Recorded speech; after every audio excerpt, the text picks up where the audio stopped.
Good day, everyone. I don't know what time you're watching this. The chemistry tutor here again. So if this is your first time, I want you to subscribe, hit the like button, share, comment. Comment in the comment section and let me know how our tutorial has been helpful to you. So we want the second part of the 10 must know. I'll be dropping the 10 must know things you need to know before that chemistry exam. Number one, nitrate salt. Nitrate salt are stored in a brown. Some people dictate that brown amber means brown, but just know in case anyone, brown amber bottle. Now, why? Because nitrate salts are easily decomposed, so they can easily undergo decomposition. So they are stored in a brown amber bottle so that the intensity of the sunlight will not enter. So the brown amber bottle will reduce the intensity of the sunlight. Okay, take note of that. It's stored in a brown amber bottle, nitrate salt. 2. The brown ring test. This ring is as a result of NO. Please take note. But the test itself is for what? NO3 minus. It's for nitrate salt. But this ring appearance is because of NO. This is a Jamb question. And this is the FeSO4.NO.5H2O. So this is the brown ring appearance. This is what gives the brown ring. But what makes it happen is because of NO that is there. Please take note of this. It is very, very important. It's a very, very important question. Okay. All right. Are we good? That's number 2. Number 3 thing that you must take note also that you must know is that the transition point of sulfur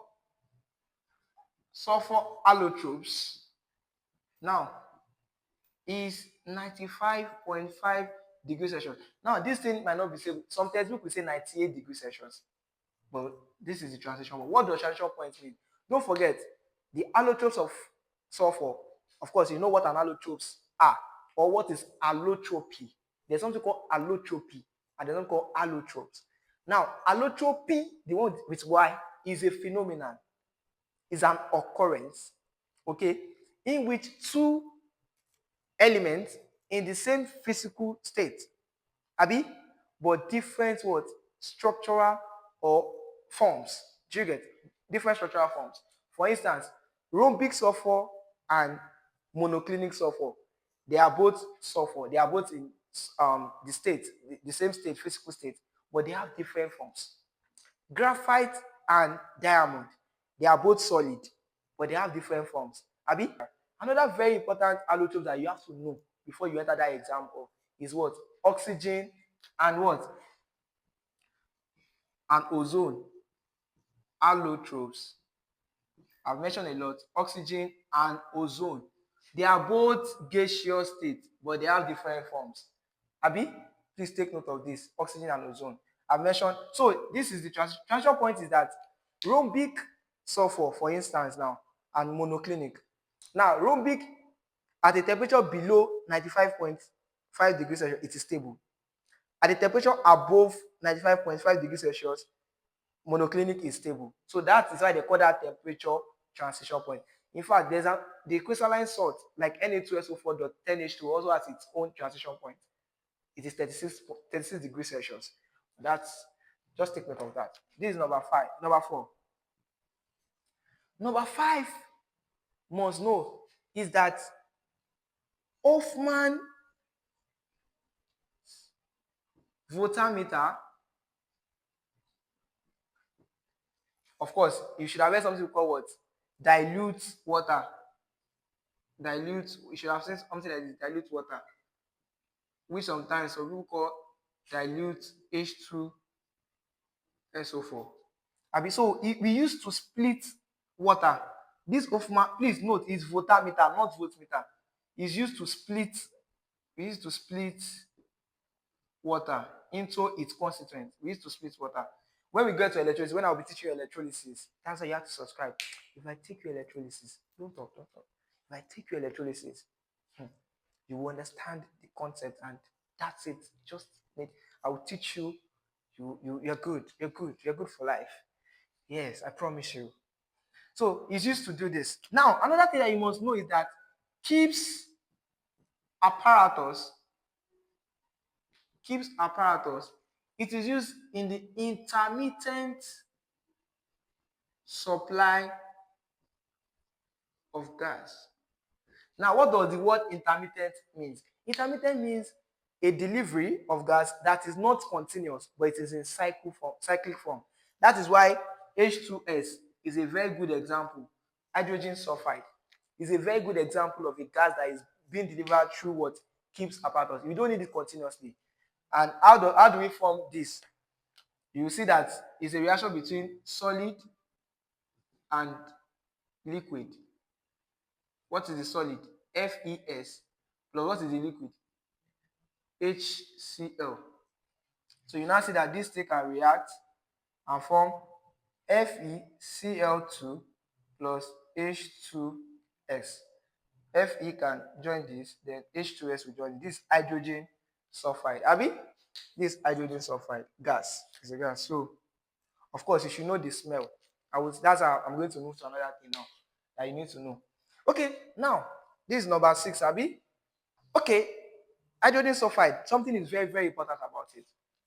Now, hydrogen. Okay, let me say the most poisonous gas is CO, carbon 2 oxide. Now, I will tell you something. Don't also forget that carbon 2 oxide is what? Is odorless. You will see why I said this now. It's very, very important. It is what?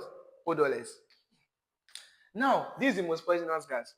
Now, 8, H2S is actually very toxic. In fact, it is toxic, or sometimes they say it is poisonous, but not dangerous. I will tell you why. But this one is poisonous and dangerous. Have you not heard about when they say smoke, fumes, tends to like kill someone, maybe perhaps the person is sleeping, and fume, exhaust from Jamb, or tends to like kill. And don't forget, if that person dies of CO, too much CO inside the room, the person will die of cherry red. The blood of the person will be cherry red. Do you know why? Because the oxygen, the hemoglobin, which carries oxygen, tends to be replaced. The oxygen tends to be replaced with CO.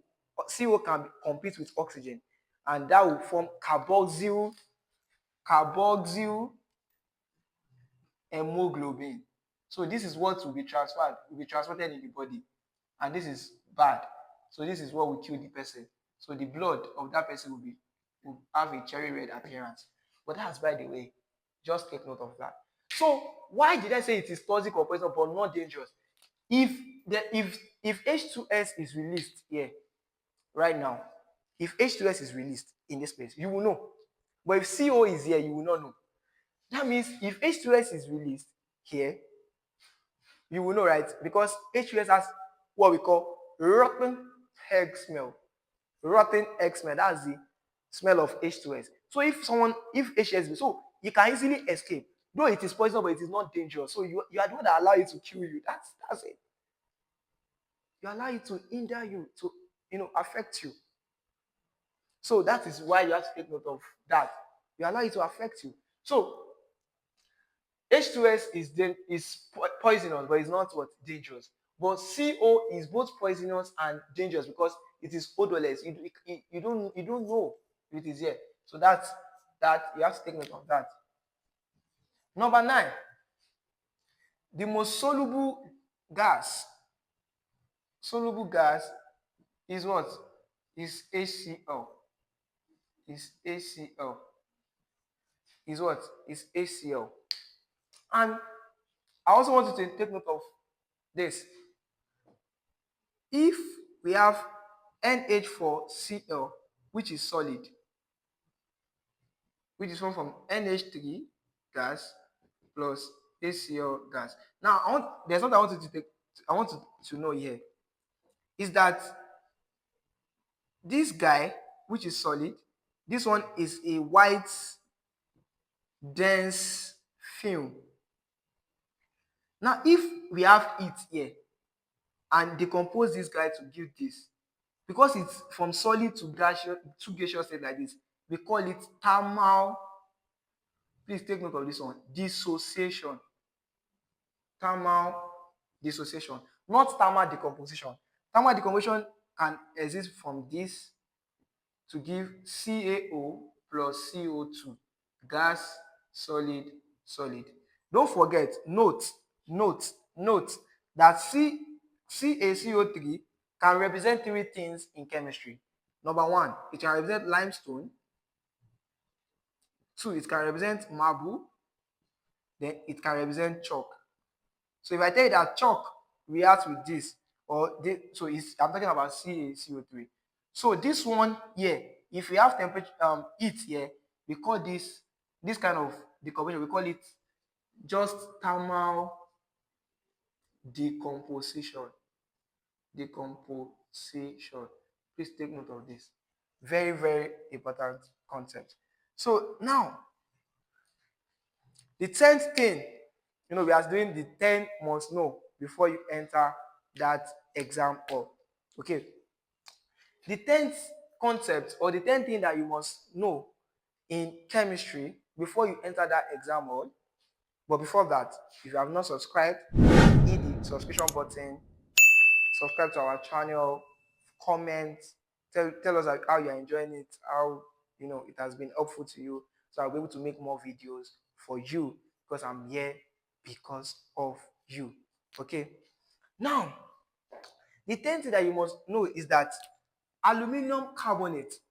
Of course, you have to know that aluminum carbonate. How will I write aluminum carbonate? Aluminum is 3 plus, then CO3 minus. So when this one cross, I have Al2, CO3, then 3.